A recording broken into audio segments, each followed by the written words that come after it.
Welcome to our channel. It's a privilege to know that you relax or fall asleep with the stories we read for you.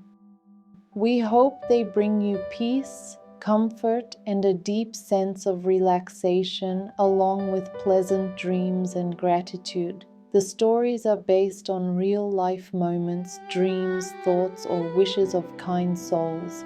If you enjoy our passion and our work, please don't forget to like, share, or leave a thoughtful comment.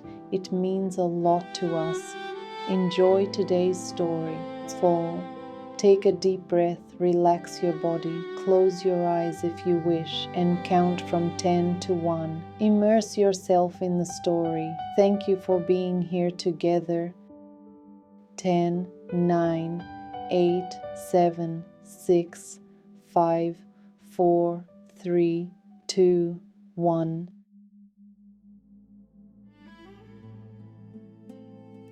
The Painter of Still Waters. At the edge of a forest there was a lake. Those who lingered by its edge, or those who fished in it, said that it had magical powers of relaxation. Not because it glittered with impossible colors, though sometimes it did, and not because legends whispered that ancient spirits once walked its shores. Its magic came from something much simpler. It made people breathe differently. Slower, softer, more like themselves.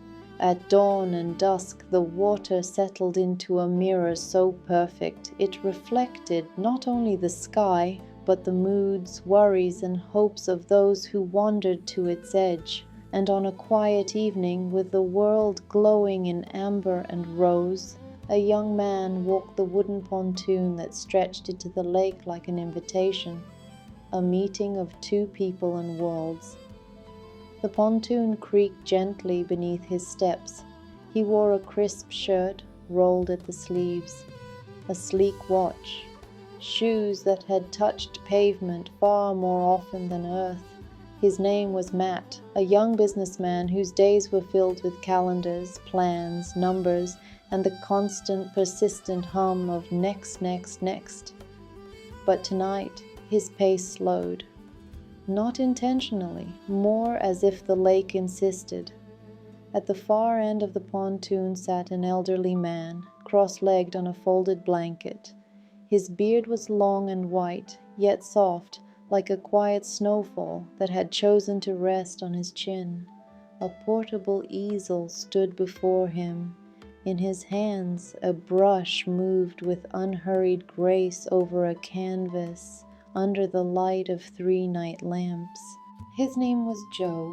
Matt had seen him before. Locals called him the Painter of Still Waters, a man who spent his days or nights capturing the lake's moods, the surrounding hills, the drifting clouds, the night reflections, and occasionally the faces of those who lingered nearby. Matt approached, curiosity leading him like a gentle hand. "Good evening," he said, careful not to startle the painter. Joe looked up with eyes that seemed to reflect not just the lake, but peace itself. "Good evening," the old man replied, offering a smile that held warmth without effort. "Beautiful night?" "It is," Matt admitted, glancing out at the water. "The kind of night that makes you forget you're supposed to be somewhere else." Joe chuckled as he dipped his brush into a soft mixture of dark blue and gold.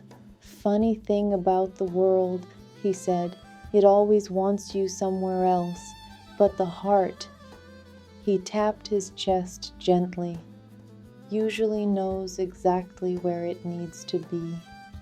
The conversation begins. Matt watched the painting take shape.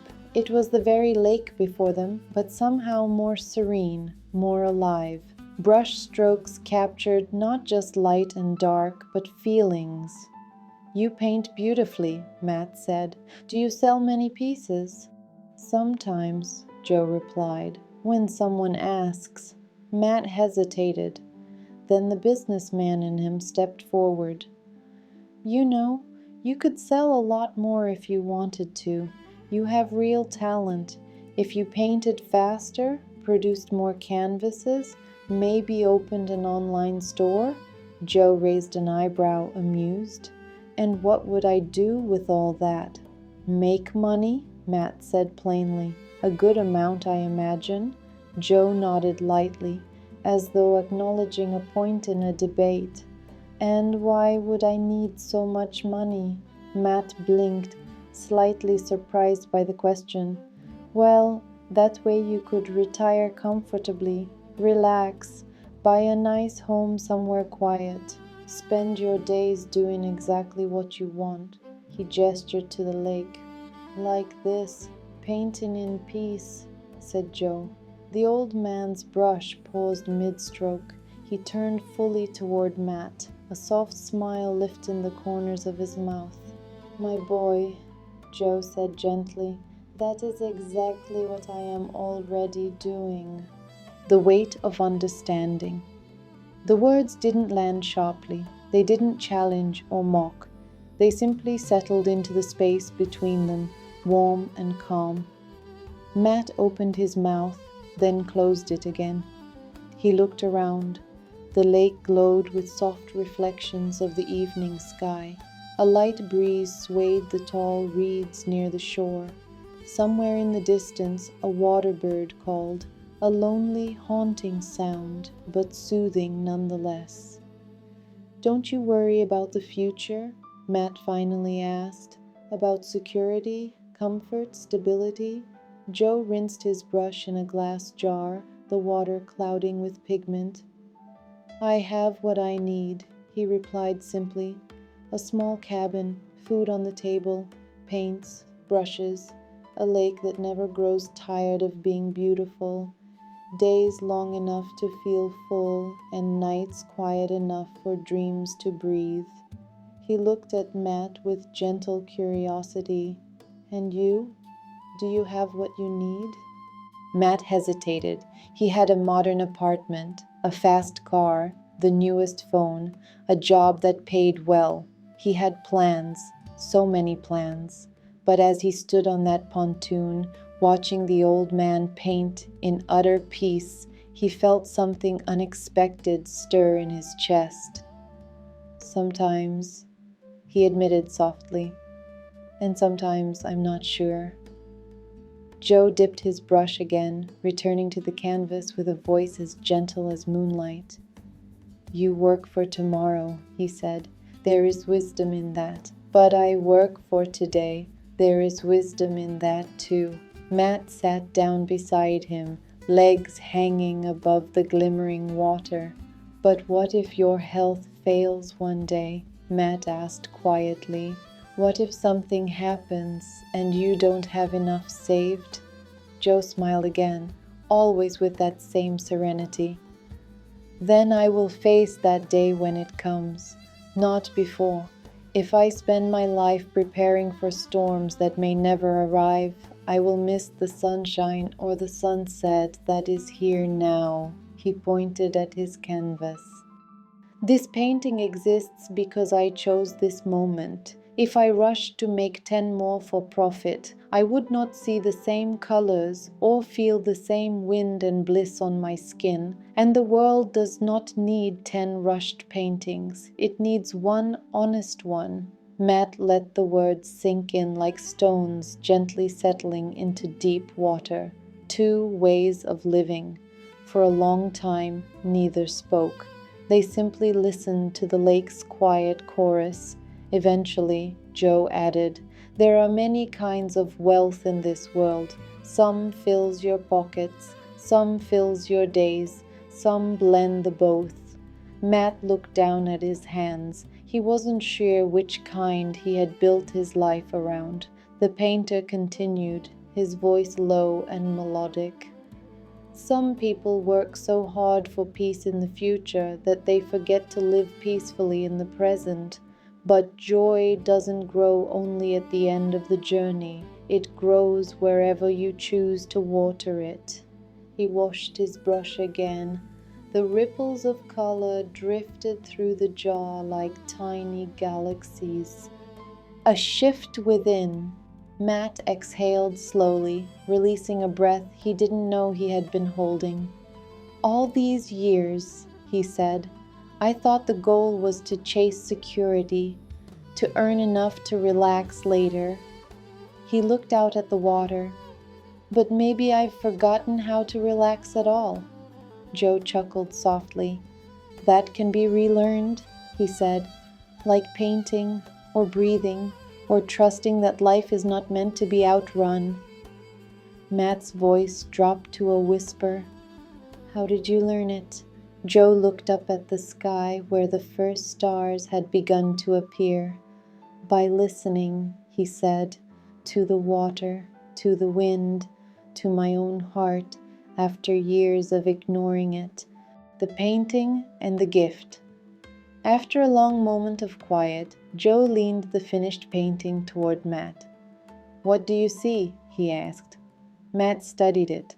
The lake, the sky, the reeds, but also something more. The stillness, the gentleness, the invitation to be present. It feels peaceful, Matt whispered.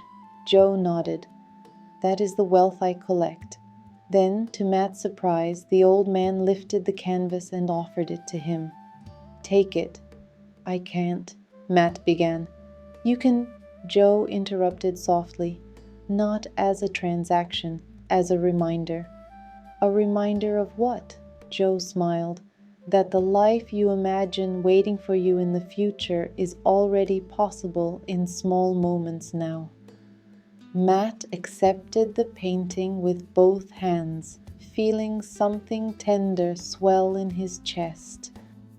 A night of reflection. The stars brightened, the lake darkened into velvet, and the pontoon floated gently under the unfolding night. Matt and Joe sat together for a while longer, two men at opposite ends of life's timeline, yet meeting in the same quiet truth. Peace is not earned, it is allowed, invited, chosen, the final moral. Before they parted, Joe placed a gentle hand on Matt's shoulder. Remember, he said, we don't all want the same things. We don't all need the same paths. Some souls thrive in ambition, others bloom in stillness. Some find meaning in building, others in simply being. The important thing, the only important thing, is to live the life that feels like yours, not the one others expect, and not the one you think you should chase. Your own life, your own pace, your own peace. Matt nodded slowly, deeply. For the first time in a long while, his heart felt unclenched. A soft ending. As he walked back along the pontoon that night, the painting held carefully against his chest, Matt felt the wind shift around him. Not dramatically, not mystically, just enough to remind him. Life is not a race. The destination is not more important than the moment, and sometimes the wisest teacher is the one who paints slowly at the edge of a quiet lake. He paused halfway, looked back one more time, and saw Joe still sitting calmly, brush moving gently, face illuminated by moonlight. A man already living the peace Matt thought was only possible decades ahead, and something inside Matt finally whispered, it's okay to soften, it's okay to live now, in the present moment. It's okay to get some rest with no thoughts of tomorrow and to live them one by one. So, close your eyes, feel your body relaxing, try to think of nothing, just emerge in the present moment, wherever or however you are. The very same moment is past, present, and future at the same time, from one second to the other. Breathe slowly. You are magnificent the way you are in this moment. Thank you, dear, for that.